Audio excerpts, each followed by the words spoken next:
पप्पू यादव जी सांसद हैं, वो सक्षम हैं सरकार से के पास अपनी बात उठाने के लिए, मीडिया के सामने अपनी बात रखने के लिए। मैं ऐसा समझता हूं कि हिंसा की कहीं भी कोई जगह नहीं है। किसी भी फॉर्म में हिंसा जो है वो सिरे से उसको नकारा जाना चाहिए। पप्पू जी स्वयं सक्षम है, मैं परिप्रेक्ष्य न जानता हूँ, न मैं ये जानता हूँ कि पप्पू जी ने क्या कहा है, किसने उनको धमकी दी है। नमस्कार, हमारा नाम है समरीन और आपने देखना शुरू कर दिया है लाइव सिटीज। देखिए, आपको मालूम है कि आज रामगढ़ पहुंचे थे जन सुराज के सूत्रधार प्रशांत किशोर और रामगढ़ पहुंचकर प्रशांत किशोर ने बड़ा बयान दे दिया है। देखिए, आपको मालूम है कि बिहार की 4 विधानसभा सीटों पर उपचुनाव होना है। 13 तारीख को वोटिंग है और 23 नवंबर को नतीजे आ जाएंगे। पता चल जाएगा कि आखिर किसने बाजी मार ली है। लेकिन आपको बता दें कि आज रामगढ़ पहुंचकर मीडिया कर्मियों से प्रशांत किशोर ने बातचीत भी की है और बड़े बड़े दावे भी कर दिए हैं, बड़ा बयान दे दिया है, कई सारे खुलासे भी कर दिए हैं। देखिए, आपको बता दें कि पप्पू यादव को लेकर भी प्रशांत किशोर ने अपनी चुप्पी तोड़ी है। एनडीए की बैठक में क्या कुछ हुआ इसका भी खुलासा सरेआम खुल्लम खुल्ला प्रशांत किशोर ने कर दिया है। और जब उनसे पूछा गया कि आखिर जन सुराज का चुनाव चिन्ह क्या होगा, इसको लेकर भी जन सुराज के सूत्रधार प्रशांत किशोर ने बड़ा बयान दे दिया है। क्या कुछ कह रहे हैं रामगढ़ पहुंच करके प्रशांत किशोर, सबसे पहले आप उन्हें सुनिए। नहीं, सेव की मांग नहीं की गई है। सेव भी एक ऑप्शन है। सिंबल अलॉट करना तो चुनाव आयोग का प्रीरोगेटिव है। जो भी सिंबल वो अलॉट करेंगे, सिंबल महत्वपूर्ण नहीं है। महत्वपूर्ण है बिहार में बदलाव, महत्वपूर्ण है अच्छे प्रत्याशी का चुनाव। जन सुराज के नाम पर जो लोग भी चुनाव लड़ रहे हैं, जो भी चुनाव आयोग सिंबल देगा आज, उसको लेकर हम लोग घर घर पहुंचेंगे।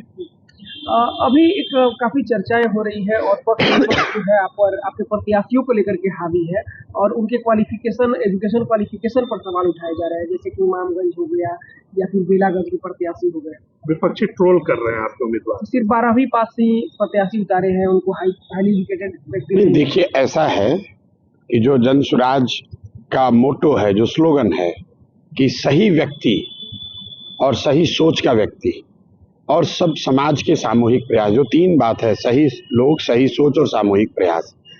सही लोग का क्राइटेरिया क्या है? हमने बार बार कहा है कि सही लोगों का क्राइटेरिया ये नहीं है कि वो बहुत बड़े डिग्री धारक हों। सही लोगों की क्राइटेरिया ये है कि समाज किसको सही मानता है, किसने समाज में रहकर कुछ काम किया है।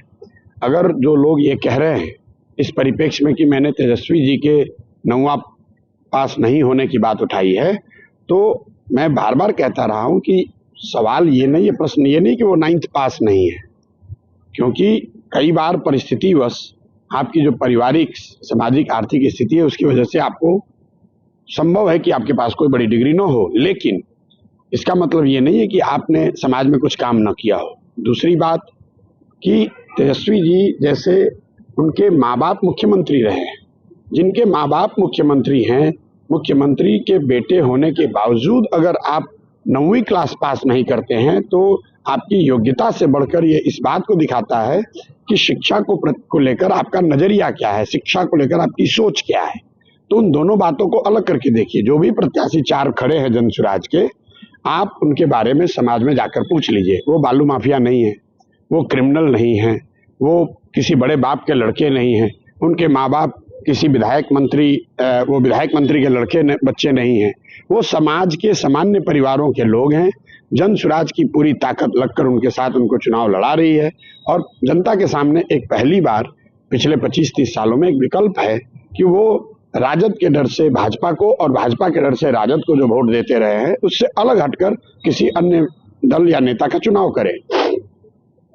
एक और अंतिम सवाल ये रहेगा कि अभी बिहार में काफी चर्चा चल रही है पप्पू यादव और लॉरेंस बिश्नोई के जो कंट्रोवर्सी हो रहे हैं। पप्पू यादव के द्वारा उनको खत्म करने की बात कही थी, फिर लॉरेंस बिश्नोई गैंग के द्वारा धमकी दी जा रही है। देखिए, ये लोग जिस तरह की राजनीति करते हैं, अब उनका अपना मामला है। पप्पू जी ने क्या कहा, किसको किसने धमकी दी नहीं दी, मुझे ना उसकी कोई जानकारी है, ना मैं उस पर कोई टीका टिप्पणी करना चाहता हूँ। पप्पू यादव जी सांसद हैं, वो सक्षम हैं सरकार से के पास अपनी बात उठाने के लिए, मीडिया के सामने अपनी बात रखने के लिए। सामाजिक जीवन में, लोकतांत्रिक समाज में मैं ऐसा समझता हूं कि हिंसा की कहीं भी कोई जगह नहीं है। किसी भी फॉर्म में हिंसा जो है वो सिरे से उसको नकारा जाना चाहिए। बाकी पप्पू जी स्वयं सक्षम है, मैं परिप्रेक्ष्य न जानता हूं, न मैं ये जानता हूं कि पप्पू जी ने क्या कहा है, किसने उनको धमकी दी है।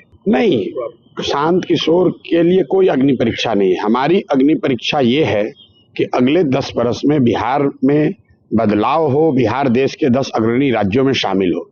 कोई चुनाव लड़ के जीतने से हम अग्नि परीक्षा पास हो जाएंगे, उससे बिहार सुधर जाएगा, ऐसी बात तो है नहीं। लेकिन जब आप सामाजिक राजनीतिक जीवन में हैं तो कोई भी चुनाव जब है तो वो एक तरह से परीक्षा है। अगर आप क्लास में पढ़ते हैं तो यूनिट टेस्ट की भी उतनी ही वैल्यू है, मिड टर्म का भी उतना ही वैल्यू है, फाइनल टेस्ट का भी उतना ही वैल्यू है। उस नजरिए से हम लोग बहुत ईमानदारी और जितनी ताकत है उस ताकत से हर चुनाव को लड़ते हैं, लड़ने का प्रयास करते हैं। जन सुराज के परिप्रेक्ष्य में ये पहला चुनाव है। इन इलाकों में पदयात्रा नहीं हुई है, यहाँ कोई जन सुराज का पहले से संगठन नहीं है। इसके बावजूद आप तरारी में जाकर देखिए, रामगढ़, बेलागंज, इमामगंज में जाकर देखिए, कोई ये नहीं कह सकता है कि जन सुराज ईमानदारी से, मजबूती से चुनाव नहीं लड़ रहा है। बहुत मजबूती से हम लोग लड़ रहे हैं, जनता के सामने अपनी बात रख रहे हैं। अंत में जनता जनार्दन है, उनको तय करना है कि क्या वो 30-35 साल के लालू नीतीश के इस बदहाल बिहार वाले शासन को आगे चलाते रहना चाहते हैं या वो बदलाव चाहते हैं। जो लोग भाजपा से प्रत्याशी हैं, मैं विशेष करके जो लोग भाजपा के नाम पर वोट दे रहे हैं उनसे ये आग्रह करना चाहता हूं कि मेरे भाई, 2 दिन पहले एनडीए की बैठक हुई है और उसमें भाजपा सहित सभी घटक दलों ने ये घोषणा करी है कि अभी और आने वाले समय में नीतीश कुमार ही मुख्यमंत्री के चेहरा होंगे, मुख्यमंत्री बनेंगे। तो जो लोग भी भाजपा के नाम पर वोट दे रहे हैं, जाति के नाम पर वोट दे रहे हैं, उनको इस बात का संज्ञान लेना चाहिए कि वोट चाहे भाजपा को दो या किसी दूसरे दल को, वो नीतीश कुमार के खाते में ही जाएगा।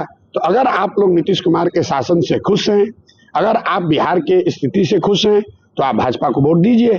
लेकिन अगर आप भाजपा को वोट देंगे तो नीतीश कुमार का हाथ मजबूत होगा और जिस नीतीश कुमार से की शासन से पूरी बिहार की जनता त्रस्त है, वही लोग आगे बढ़ेंगे। इस बात को लोगों को ध्यान में रखना चाहिए, यही बात कह सकते हैं। तो सुना आपने कि रामगढ़ पहुंचकर क्या कुछ कहा है प्रशांत किशोर ने। बड़े बड़े बयान भी दे दिए हैं, बड़ा बड़ा खुलासा भी कर दिया है और आपने देखा है कि चुनाव चिन्ह को लेकर के क्या कुछ कहा है प्रशांत किशोर ने। आपको मालूम है कि आखिर सब यही जानना चाह रहे हैं कि आखिर जन सुराज का चुनाव चिन्ह क्या होगा। और ऐसे में प्रशांत किशोर से भी सवाल पूछा गया था कि आखिर जन सुराज का चुनाव चिन्ह क्या होने जा रहा है और इसको लेकर के प्रशांत किशोर ने बड़ा बयान दे दिया है। देखना होगा कि आगे आगे क्या कुछ होता है। देखना ये भी होगा कि इस बार उपचुनाव में जन सुराज का खाता खुलता है या नहीं खुलता है, ये भी आने वाला वक्त ही बताएगा। तो फिर ये पूरी वीडियो आपको कैसी लगी है, कमेंट करके हमें जरूर बताइएगा। तो ऐसे तमाम अपडेट्स के लिए ऐसे ही हमारे साथ बने रहिएगा और देखते रहिएगा लाइव सिटीज। बहुत शुक्रिया।